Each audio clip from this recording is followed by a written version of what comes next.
So our next topic is science. ठीक है, math में नहीं पढ़ाती हूँ, सो साइंस हम देखेंगे। ये सेम सीरीज है 2022 लेवल 2 वालों के लिए। ठीक है, यहाँ पे है निम्नलिखित में से कौन सा एक रासायनिक परिवर्तन नहीं है। जो केमिकल चेंज होते हैं ना, वो कौन से चेंज होते हैं जिसमें उनका स्ट्रक्चर बदल जाता है और कोई एक नया कंपाउंड ही जो है वो हमें ऑब्टेन होता है। तीसरा फीचर होता है ये अपनी मूल अवस्था में वापस नहीं जा सकते। क्लियर? पहली बात क्या है, इनकी संरचना बदल जाती है, पहला पॉइंट। दूसरा, ये अपनी मूल अवस्था में वापस नहीं जा सकते।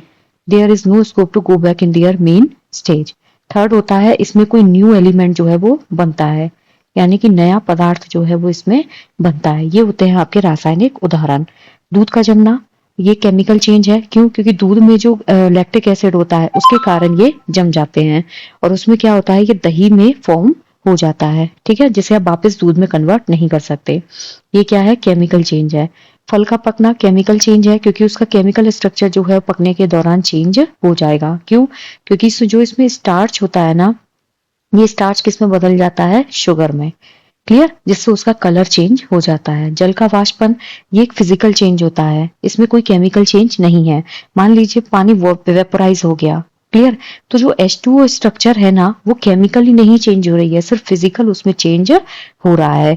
जब वो लिक्विड से गैस में बदल रहा है तो आप वापस से उसको गैस से लिक्विड में बदल सकते हो। ठीक है, लकड़ी का जलना जो होता है वो केमिकल चेंज होता है, क्योंकि जैसे ही आप लकड़ी को बर्न करते हो वो किस में बदल जाती है? वो राख में कन्वर्ट हो जाती है और उसमें से जो गैसेस होती हैं वो भी निकलती हैं।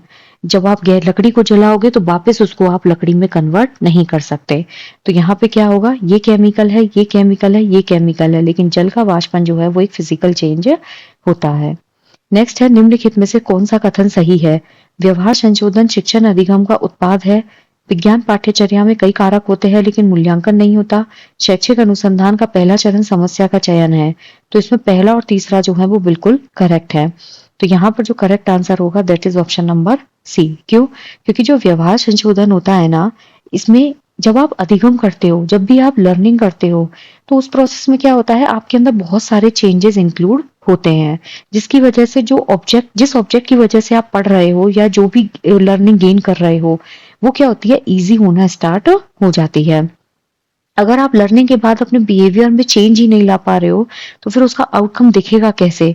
तो पहला ऑप्शन बिल्कुल सही है।